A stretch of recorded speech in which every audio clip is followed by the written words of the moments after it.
Welcome to TPM Vid's Disney Beat, where we talk about all things Disney. If you're new to the channel, hit that subscribe button and click the bell icon to be notified when we upload a new video.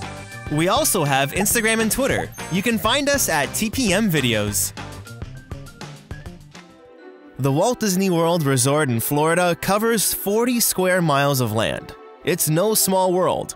When comparing its size, Walt Disney World and the city of San Francisco are actually the same size. That San Francisco skyline has some pretty tall structures, but so does Walt Disney World in an unconventional spread-out skyline. Some of these are engineering marvels, but most of the structures at Walt Disney World are under 200 feet.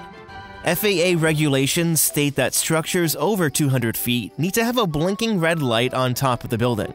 Disney builds under to keep its rides and attractions as immersive as possible.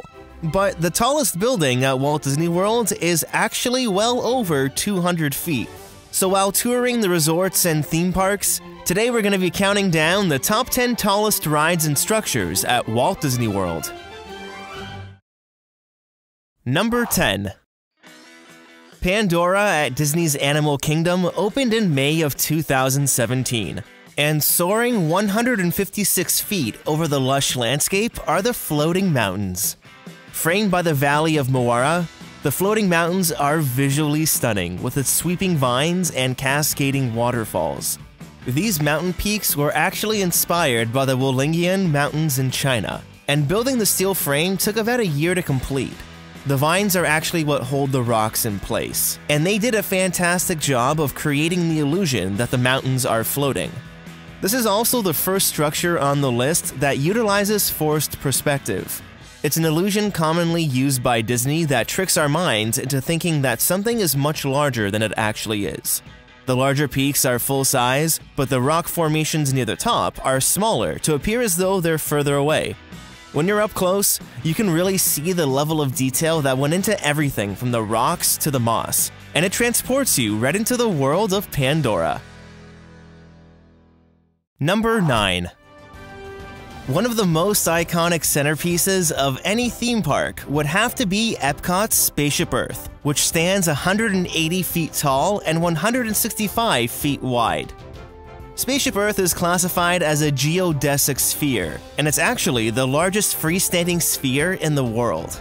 The structure utilizes triangular pieces that help distribute the structural stress. It allows the sphere to support heavy loads, like the Spaceship Earth attraction inside. But we're just talking about the inside sphere. Spaceship Earth is actually a sphere within a sphere that has an inner and outer layer. The inside sphere is the supporting structure, and the 954 aluminum triangle pieces on the outside are just for aesthetic purposes only. But they also act as the drainage system. There's a 1-inch gap between each of the pieces that allows water to flow through a gutter and into the drains found in the legs of the sphere. The geodesic design was inspired by the Montreal Biosphere, which was formerly the American Pavilion at Expo 67 in Montreal. Imagineers loved the design and commissioned the same company to build Spaceship Earth. Number 8. The slanted angle of Space Mountain's white roof draws our eyes to the tip of the tallest spire, which stands 183 feet above Magic Kingdom. Construction on the Tomorrowland ride started in 1972, and 72 concrete beams make up the shell of the building. When it opened in January of 1975, Space Mountain became Disney's first indoor steel roller coaster. The inside is about 80,000 square feet, and it houses 2 mirrored roller coaster tracks, Alpha and Omega. The ride has you reaching top speeds of about 28 miles per hour, but with its multi-track design, the building was so large that it needed to be constructed outside of the park boundaries. Now the dome has a very clean design, something that feels futuristic yet retro at the same time. Space Mountain is one of the more popular Disney attractions, and it's become an iconic symbol of Tomorrowland. Number 7. Staying outside the boundary of Magic Kingdom, we'll head next door to Disney's Contemporary Resort. Standing at 184 feet tall, the Contemporary was one of 2 hotels that opened with the Walt Disney World Resort in 1971. When building the hotel, Disney collaborated with the United States Steel Corporation, who at the time was prototyping a new way of constructing hotel rooms. Each of the 383 guest rooms were constructed off-site and then were slid into the 14-story frame like a drawer. That's what you can call efficiency. Now you've probably spotted this A-frame building from the ferry boat, or you may have passed right through it on the monorail on your way to Magic Kingdom. This here is the 4th floor, known as the Grand Canyon Concourse, but there are 3 other functional floors below that house the lobby, restaurant, and convention spaces. In 2009, Disney opened Bay Lake Tower, which is a Disney Vacation Club resort. This tower is slightly taller than the contemporary hotel, with its highest peak reaching 195 feet. Number 6. At the center of Magic Kingdom sits the elegant Cinderella Castle, which soars 189 feet over the park. This iconic centerpiece took Disney 18 months to build and was completed in July of 1971, 3 months before Magic Kingdom opened in October. The 27 spires and towers reflect the late Gothic flamboyant style of the 1400s, and there's so much detail like these gargoyles. You can see Cinderella Castle from many places around Magic Kingdom, but by using forced perspective, our brains are tricked into thinking the castle is much taller than 189 feet. Well, technically it's only 183 feet. The 189 figure takes into account the depth of the 6-foot moat the castle base sits in. Now, the first story of the castle is at full scale, but at higher elevations, the castle's proportions are reduced when looking at things such as doors, windows, and bricks. A brick at guest level is much larger than the bricks closer to the top. Well, actually, they aren't even bricks. Disney used a mixture of fiberglass and plaster to create the appearance and look of stone and brick. It's very convincing, and Cinderella Castle may just be one of the most recognizable Disney structures in the world. Number 5. Over at Disney's Coronado Springs Resort, you can find the newest Disney structure, which is the Grandest Eno Tower. Standing 195 feet tall, Grandest Eno opened on July 9, 2019, and is home to 545 guest rooms. The resort celebrates cultures and landscape of Spain, Mexico, and the American Southwest, and the Grandest Eno Tower was named after the classic Disney short Destino. In terms of theming, the outside is a pretty minimal design, but this wave pattern does continue into the elegant multi-level lobby. Disney's Coronado Springs Resort was originally designed with just low-rise villa buildings, but now the Grandest Eno Tower acts as the new gateway to this Disney resort. Number 4. Next, we'll head over to Frontierland, where the highest peak of Big Thunder Mountain Railroad stands 197 feet above Magic Kingdom. The wildest ride in the wilderness! Opened in 1980 as Magic Kingdom's second mountain, and is now the second tallest mountain at Walt Disney World. As you zip along, reaching speeds of up to 35 miles per hour, you get up close to these golden orange rocks that have become such an iconic part of the landscape in Frontierland.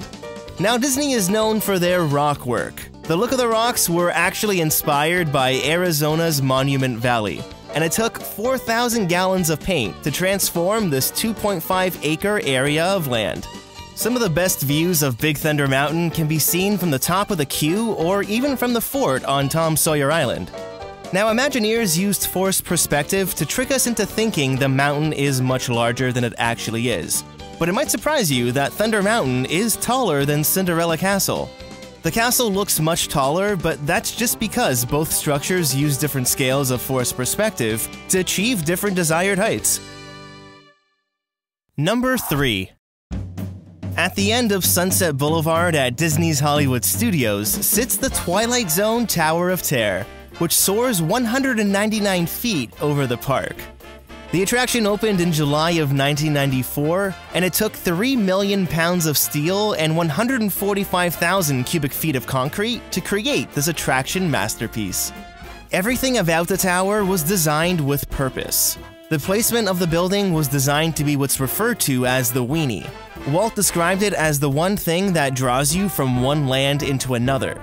Although you only get as high as 130 feet on the ride, you'll still get some great views of the park before you drop, reaching top speeds of 39 miles per hour. Now, the design of the exterior was inspired by a real Southern California hotel. The Mission Inn, located in Riverside, California, is where a lot of the Spanish and Gothic-style influence comes from. This design and color was also chosen to help blend the building into the architecture of the Morocco Pavilion. That's because the backside of the Tower of Terror can be seen across World Showcase Lagoon. It blends in pretty seamlessly. Number 2. One of the best Disney coasters is Expedition Everest at Disney's Animal Kingdom, and this snow-capped mountain stands 199.5 feet tall, making this the tallest mountain and the tallest ride at Walt Disney World. Construction on Expedition Everest began in 2003, and after 5,000 tons of structural steel and 10,000 tons of concrete, the attraction opened in April of 2006. The Guinness Book of World Records cites Expedition Everest as being the most expensive roller coaster built to date, costing the company $100 million.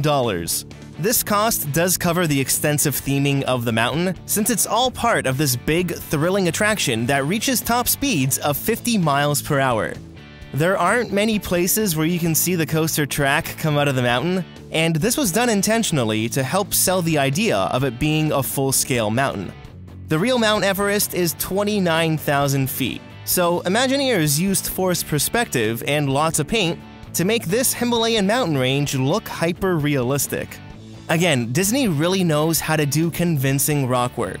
But did you know that the mountain's tallest peak isn't Mount Everest? Yeah, this peak right here on the right-hand side is the actual Mount Everest. Number 1. The Walt Disney World Swan and Dolphin Resort can be found between Epcot and Disney's Hollywood Studios. Standing at 257 feet tall, the Dolphin Hotel is the tallest Disney structure, and it opened in June of 1990. Across the way, the Swan Hotel opened in January of 1990, and although it might not be as tall and grand, it's still 159 feet. Now, Disney does not own these two hotel buildings, and the resort was a partnered venture between Disney and the Tishman Hotel Corporation. This partnership stated that it needed to be designed as what former CEO Michael Eisner described as entertainment architecture. It needed to fit the look of Disney, so Eisner hired architect Michael Graves to design the resort. And whether it be the 47-foot Swan statues or the 63-foot Dolphin statues, these whimsical features, along with the decorative patterns on the hotels and numerous fountains, were a design aesthetic that was very prominent at Disney in the 90s. So what's your favorite structure at Walt Disney World? Either from this list, or maybe something smaller that wasn't mentioned. Maybe something like the Tree of Life that's only 145 feet tall. So I'd love to know your choice. Leave a comment down below to start a conversation, and don't forget to hit that like button if you enjoyed the video. If you have any videos from the Disney parks that you'd like to share with us to be used in future videos, follow the link in the description below. Thanks so much for watching! Click the TPM icon on the screen to subscribe to this channel, and check out some of these other videos which we're sure you'll like.